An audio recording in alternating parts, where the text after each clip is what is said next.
सुमित एक मध्यम वर्गीय परिवार का बड़ा ही होनहार लड़का था।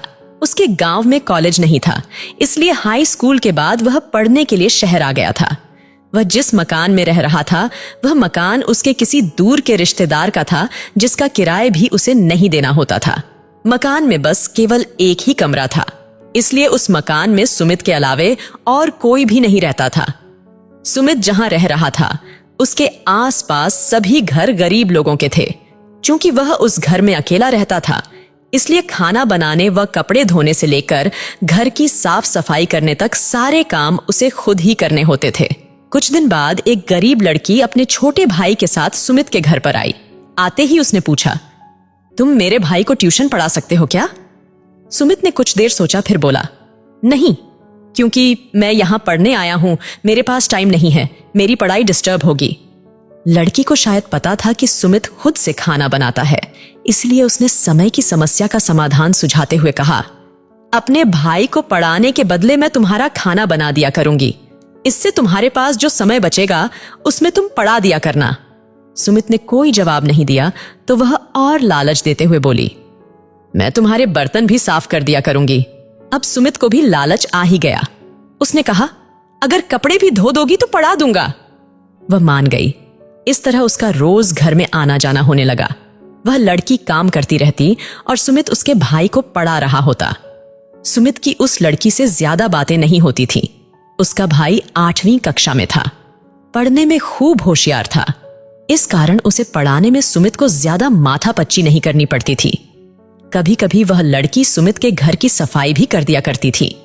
वह हर काम इतने मनोयोग से करती जैसे वह उसका अपना ही घर हो। दिन गुजरने लगे। एक रोज शाम को वह सुमित के यहां आई तो उसके हाथ में एक बड़ी सी कुल्फी थी। उसने सुमित को जब कुल्फी दी तो उसने पूछ लिया, कहां से लाई हो? उसने कहा, घर से। आज बरसात हो गई तो कुल्फियां नहीं बिकी। इतना कहकर वह थोड़ा उदास हो गई। मगर तुम्हारे पापा तो समोसे कचौरी का ठेला लगाते हैं ना?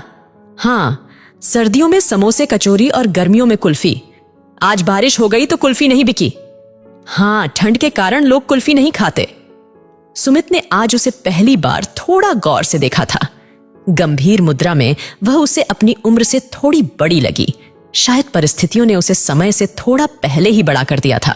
वह समझदार भी थी और मासूम भी। धीरे धीरे वक्त गुजरने लगा।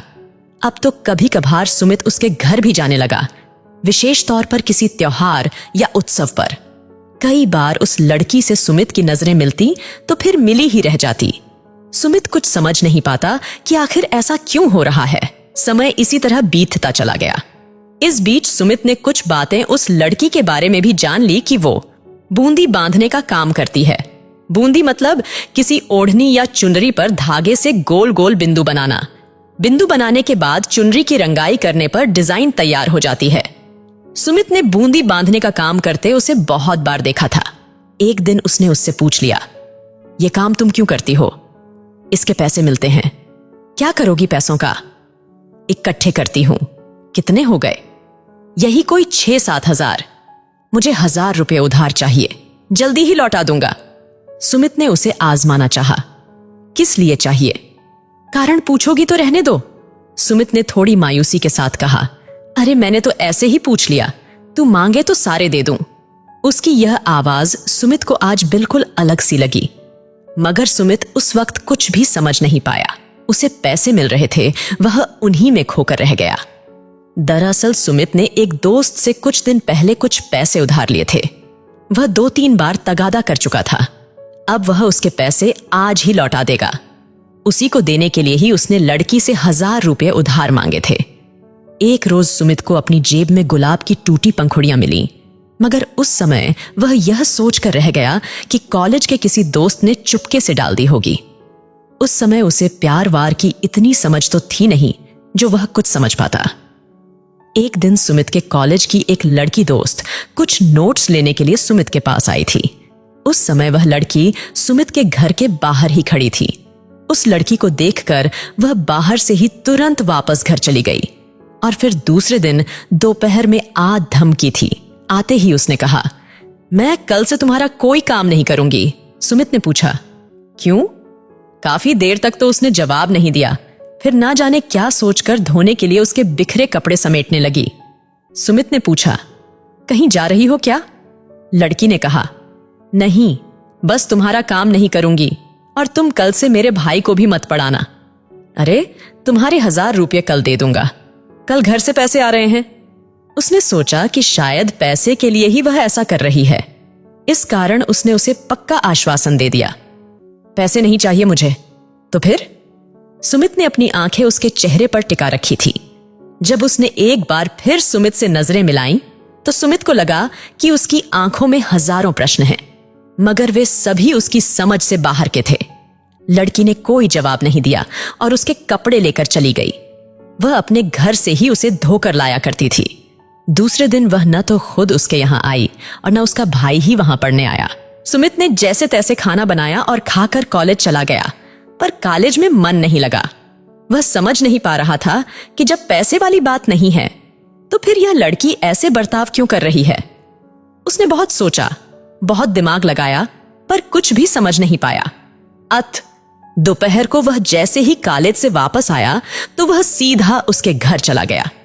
वह जानना चाहता था कि आखिर क्या कारण है कि लड़की उसका काम क्यों नहीं करना चाहती है, जबकि अपनी ओर से उसने कभी भी उसके साथ किसी तरह का दुर्व्यवहार नहीं किया था। घर में अकेली लड़की को देखकर उसका फायदा उठाना तो दूर, वह पढ़ने पढ़ाने में इतना मशगूल रहता था कि उसने पहली बार उस लड़की को ठीक से देखा भी तो उस दिन, जिस दिन वह कुल्फी लेकर उसके घर आई थी। सुमित जब उसके घर पहुंचा तो उसे पता चला कि वह लड़की बीमार है। वह एक छप्पर में चारपाई पर अकेली लेटी थी। घर में उसकी मम्मी थी जो काम में लगी थी। सुमित जब उसके पास पहुंचा तो उसने करवट लेकर अपना मुंह फेर लिया। सुमित ने पूछा, दवाई ली क्या? लड़की ने कहा, नहीं। उसने बिना सुमित की तरफ देखे एक छोटा सा जवाब दिया। सुमित ने पूछा, क्यों नहीं ली? लड़की ने कहा, मेरी मर्जी, तुम्हें इससे क्या? सुमित ने कहा, ठीक है, पर मुझसे नाराज क्यों हो ये तो बता दो। मेरी गलती क्या है? मैंने तो कभी तुम्हारे साथ कुछ गलत नहीं किया। लड़की ने कहा, तुम सब समझते हो। उसने बिना उसकी तरफ देखे जवाब दिया। सुमित ने कहा, मुझे कुछ नहीं पता, तुम्हारी कसम।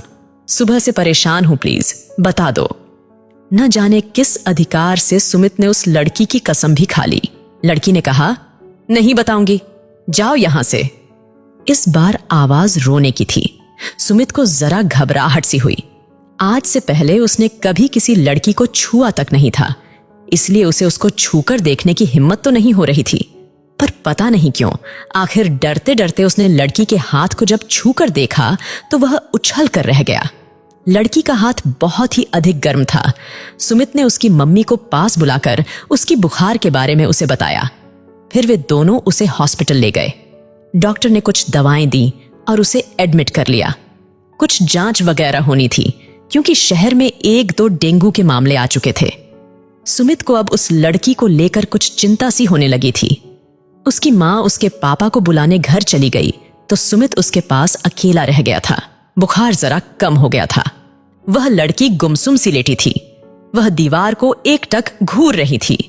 सुमित ने उसके चेहरे को सहलाया तो लड़की की आंखों में आंसू आ गए। उसे रोते देख सुमित की आंखें भी भीग गईं। सुमित ने भरे गले से पूछा, बताओगी नहीं? लड़की ने आंखों में आंसू लिए मुस्कुराकर कहा, अब बताने की जरूरत नहीं है, मुझे पता चल गया है कि तुम्हें मेरी परवाह है ना? सुमित के होठों से अपने आप ही एक अल्फाज निकला, बहुत।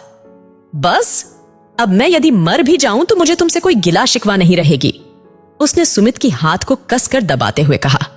उसके इस वाक्य का कोई भी जवाब सुमित की लबों से तो नहीं निकला, मगर उसकी आंखें शायद उस लड़की के जवाब को संभाल न सकीं और बेचारी बरस पड़ी। वह लड़की उठकर बैठ गई और उसे बोली, रोता क्यों है पागल? मैंने जिस दिन पहली बार तेरे लिए रोटी बनाई थी उसी दिन से मैं तुझे चाहने लगी हूं, पर एक तू था ऐसा पागल कि मेरे प्यार को समझने में इतना वक्त ले गया। फिर उसने अपने साथ उसके आंसू भी पोंछे। थोड़ी देर बाद उसके घर वाले आ गए। रात हो गई थी। उसकी हालत में कोई खास सुधार नहीं हुआ। रात तक उसकी बीमारी की रिपोर्ट आ गई। बताया गया कि उसे डेंगू है। यह जानकर सुमित का सीना किसी अज्ञात भय से जोरों से धड़ाकने लगा। लड़की को खून की कमी हो गई थी। ये महज एक संयोग था या कुछ और, पता नहीं। सुमित का खून लड़की के खून से मैच कर गया। सुमित ने जब उसे 2 बोतल खून दिया तो उसके दिल को जरा सा सुकून मिला। उस रात वह बिल्कुल अचेत सी रही। बार बार अचेत अवस्था में वह उल्टियां कर देती थी। सुमित उस रात 1 मिनट भी सो नहीं पाया। डॉक्टरों ने दूसरे दिन बताया कि रक्त में प्लेटलेट्स की संख्या तेजी से कम हो रही है, उसे और खून देना होगा। डेंगू का वायरस खून का थक्का बनाने वाली प्लेटलेट्स पर हमला करता है। अगर प्लेटलेट्स खत्म हो जाते हैं तो पूरे शरीर के अंदरूनी अंगों से खून का रिसाव शुरू हो जाता है और फिर बचने का कोई चांस नहीं रह जाता है। लड़की की स्थिति जानकर सुमित ने अपना खून और देने का आग्रह किया, मगर उसने रात को खून दिया था। इस कारण डॉक्टर ने उसका खून लेने से साफ मना कर दिया। अब सुमित ने अपने कॉलेज के 2-4 दोस्तों को वहां बुलाया। सुमित था ही इतना लोकप्रिय कि 2-4 कौन कहे। 10 दोस्त एक साथ आ गए। सभी ने खून दिया और उसकी हिम्मत भी बढ़ाई। पैसों की भी जरूरत पड़ने पर उसे देने का आश्वासन दिया और वहां से चले गए। उस वक्त उसे भी पता चला कि जिंदगी में दोस्त होना भी कितना जरूरी है। अभी सुमित के पास पैसों की भी कमी नहीं थी, क्योंकि घर से आ गए थे। दूसरे दिन की रात वह कुछ ठीक सी दिखी, बातें भी करने लगी। रात को सब सोए थे। सुमित उसके पास बैठा हुआ जाग रहा था। उसने सुमित से कहा, पागल बीमार मैं हूं, तू नहीं। फिर तुमने अपनी ऐसी हालत क्यों बना ली है? तू ठीक हो जा, मैं तो नहाते ही ठीक हो जाऊंगा। लड़की ने उदास होकर पूछा, एक बात बता। क्या? मैंने एक दिन तुम्हारी जेब में गुलाब डाला था, तुझे मिला था क्या? सुमित ने कहा, सिर्फ पंखुड़ियां मिली थी। लड़की ने कहा, हां, पर तुम कुछ समझे थे या नहीं? सुमित ने कहा, नहीं। लड़की ने पूछा, क्यों? सुमित ने कहा, सोचा था कॉलेज के किसी दोस्त का मजाक है। लड़की ने पूछा, और वो रोटियां? सुमित ने कहा, कौन सी? लड़की ने कहा, दिल के आकार वाली। अब समझ में आ रहा है। सुमित थोड़ा झेंप गया। लड़की ने उसके कंधों को हल्का धक्का दिया और बोली, बुद्धू हो क्या? सुमित ने कहा, हां, पढ़ाई लिखाई को छोड़ के अभी तक कभी कुछ सूझा ही नहीं। आखिर अपने घर का इकलौता चिराग हूं, मुझे अपने घर के लिए बहुत कुछ करना है। सुमित ने जरा गंभीर होकर बड़ा ही भोलेपन से जवाब दिया। सुमित के भोलेपन को देख लड़की हंसने लगी। बीमार होने के बावजूद काफी देर तक हंसती रही, एक निश्चल सी मासूम हंसी। फिर उसने पूछ लिया, कल सोए थे क्या? सुमित ने कहा, नहीं। लड़की ने कहा, अब सो जाओ, मैं ठीक हूं, मुझे कुछ नहीं होगा। सुमित को सचमुच में नींद आ रही थी, पर वह सो नहीं पाया। वह लड़की सो गई, पर घंटे भर बाद ही वापस जग गई। सुमित बैठा बैठा ऊँघ रहा था। उसने उसे टोका, सुनो। हां, सुमित नींद में ही बोला, यह बताओ कि यह बीमारी छूने से किसी को लग सकती है क्या? सुमित ने कहा, नहीं, सिर्फ एडीज मच्छर के काटने से ही लगती है।